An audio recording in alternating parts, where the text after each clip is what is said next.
اللہ سبحانہ تعالیٰ فرماتے ہیں ان الانسان، بے شک انسان، خلق پیدا کیا گیا ہے، ہلوعا بے صبرا، جلد باز۔ ہلوعا کا معنی کم ہمتی، جلد بازی، بخل، تنگ دلی، بے قراری، بے ثباتی، یعنی استقامت کا نہ ہونا، ایک حالت پر قائم نہ رہنے والا، چھوٹی چھوٹی باتوں کو برا لگا جانے والا، حالات کی تبدیلی کا فوراً اثر قبول کر لینے والا، یعنی انسان فطری طور پر ایسا ہی پیدا ہوا ہے۔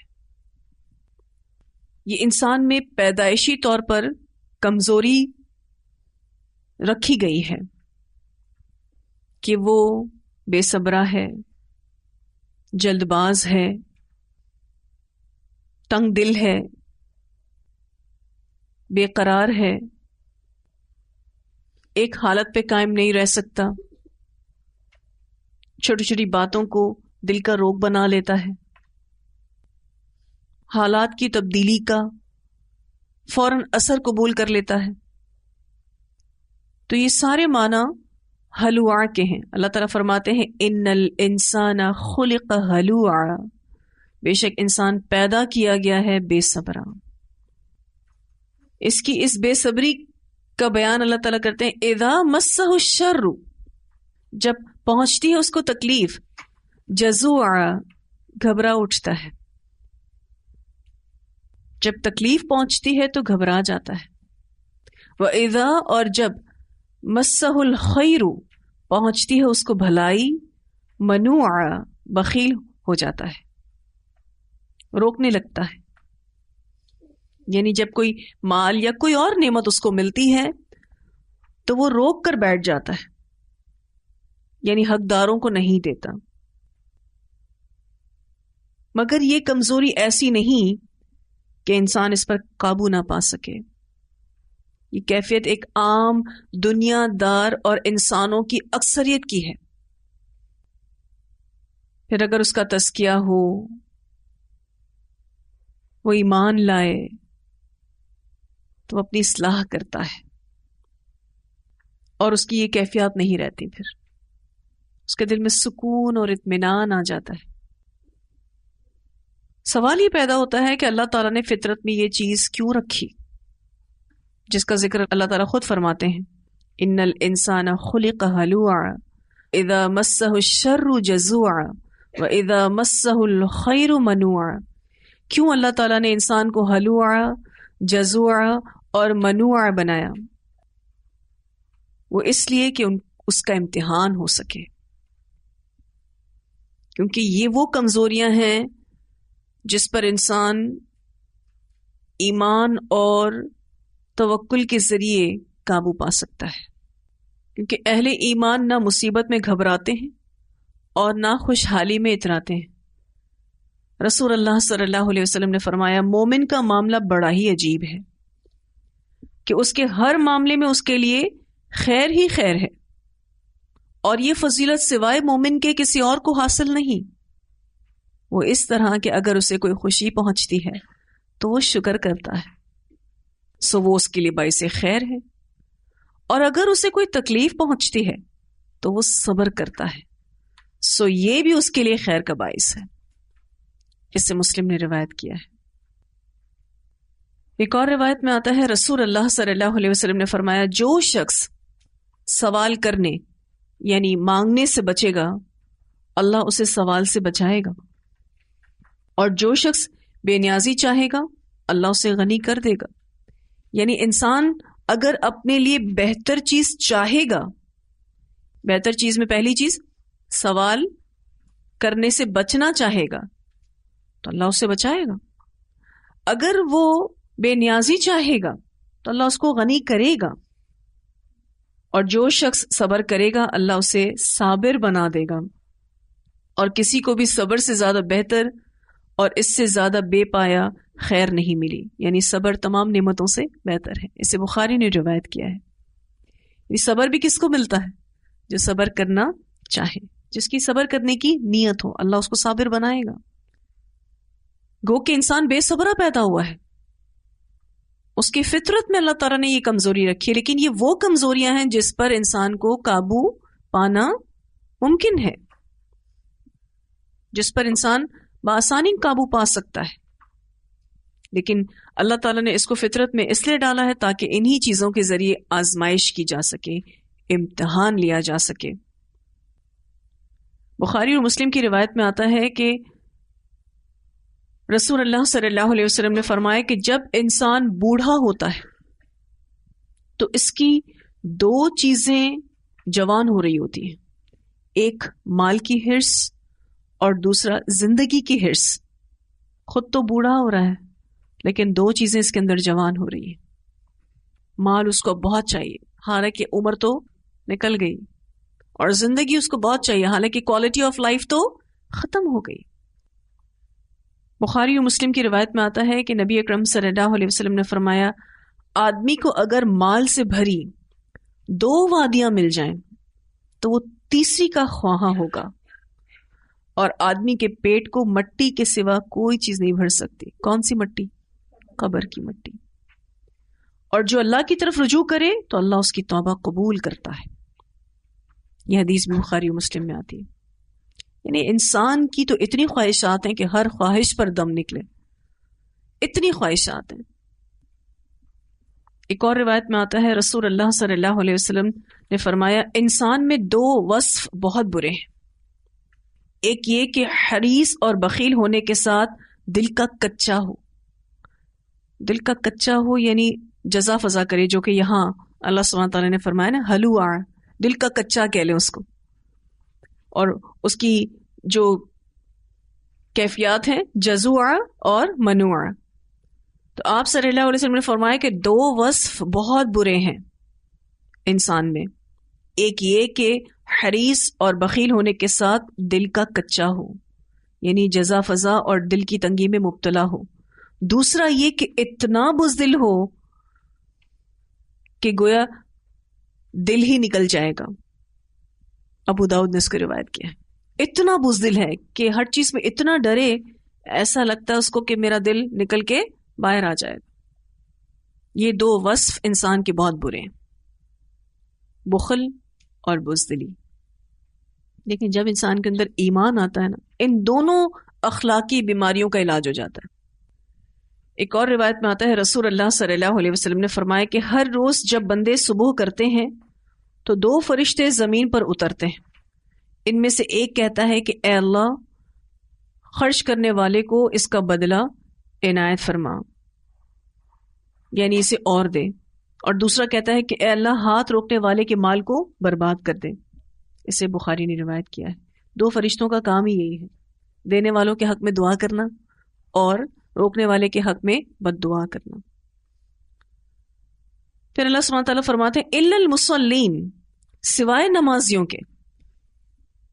اور یہاں پر مصلین سے مراد کامل مومن ہے اور اہل توحید ہیں. یعنی مصلین کے اندر یہ اخلاقی برائیاں اور کمزوریاں نہیں ہوتی. یعنی نمازی بے صبرے نہیں ہوتے، وہ مصیبت پر شکوہ شکایت نہیں کرتے اور نہ نعمت ملنے پر بخل کرتے ہیں. کیونکہ نماز کی صحیح ادائیگی سے انسان میں وہ عزم اور وہ ہمت پیدا ہوتی ہے کہ وہ ایسی تمام کمزوریوں پر قابو پا لیتا ہے. نماز انسان کو اخلاقی عیبوں سے پاک کرتی ہے. جیسا کہ شروع میں ہم نے اس بات کو ڈسکس کیا تھا کہ اخلاق اور عبادات ساتھ ساتھ چلتی ہیں. پیچھے اخلاقی خرابیوں کا ذکر ہوا تو اس کا علاج عبادت میں بتایا گیا کہ ان اخلاقی برائیوں کا علاج نماز میں ہے. کیونکہ نماز انسان کو اللہ کی ملاقات اور دنیا کی بے ثباتی کا یقین دلاتی ہے نا. یہ دنیا نے ختم ہو جانا ہے، کل میں نے اللہ سے ملنا ہے. الذین، وہ نمازی، ہم وہ علی صلاتہم، اپنی نمازوں پر دائمون، دوام اختیار کرنے والے ہیں. اس سے ملتے جلتی آیات آپ نے سورۃ المؤمنون کے آغاز میں پڑھی تھی. قد افلح المؤمنون الذین هم فی صلاتهم خاشعون، اور یہاں پر آ رہا ہے الذین هم علی صلاتهم دائمون. دائمون کے لفظ میں دوام کا معنی بھی ہے اور سکون کا معنی بھی ہے. یعنی ان نمازیوں کی نماز میں دوام یعنی کنٹینیوس ہونا، سکون یعنی اطمینان، ٹھہراؤ اور خشوع و خضوع ہوتا ہے. جس کی نماز میں ٹھہراؤ ہو اور دوام ہو تو وہ ان اخلاقی برائیوں سے بچ جاتا ہے. کیونکہ روزانہ 5 وقت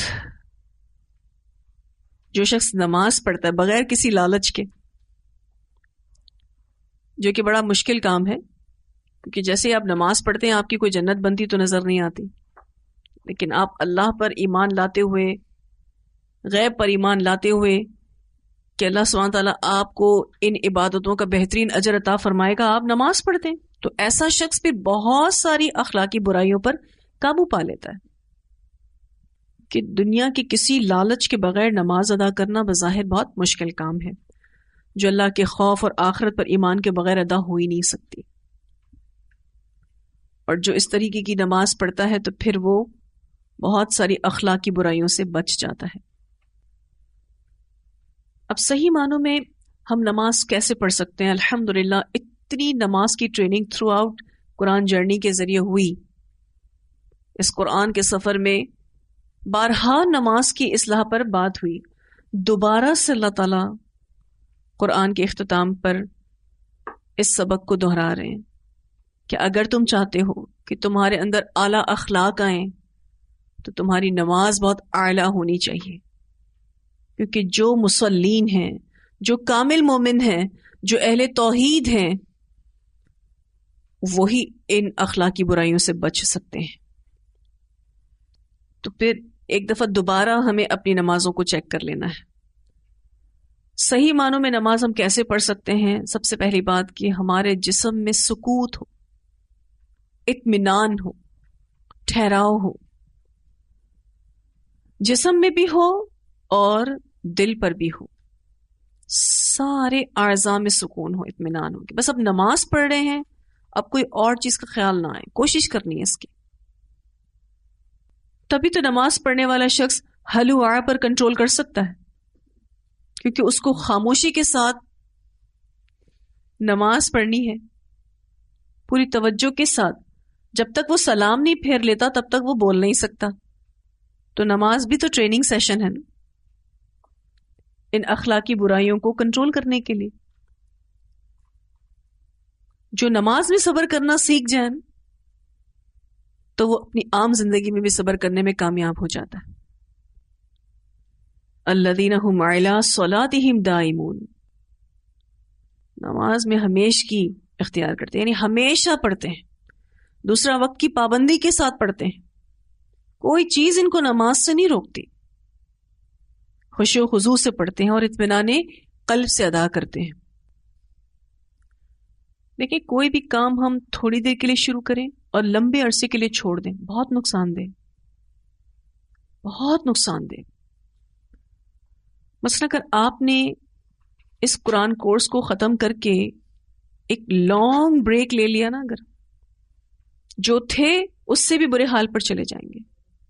اسی لیے یہ جو دائمون کا لفظ آیا نا، یہ آپ کو یہ بات سکھانے کے لیے آیا ہے کہ مسلسل عمل ہی انسان کی روح کو تازگی بخشتا ہے، اور اللہ تعالیٰ کے نزدیک پسندیدہ بھی وہی ہے. رسول اللہ صلی اللہ علیہ وسلم نے فرمایا اللہ تعالیٰ کے ہاں پسندیدہ عمل وہ ہے جس پر مداومت کی جائے، گو کم ہو، بے شک تھوڑا ہو لیکن کنٹینیوس ہو. اسے مسلم نے روایت کیا ہے. اور دائمون کے لفظ میں اس بات کی بھی دلیل ہے کہ نماز میں اطمینان کا ہونا واجب ہے، کمپلسری ہے.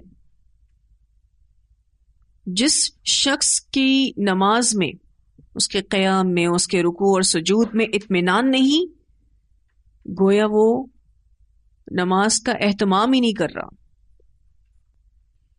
الذین هم علی صلاتہم دائمون،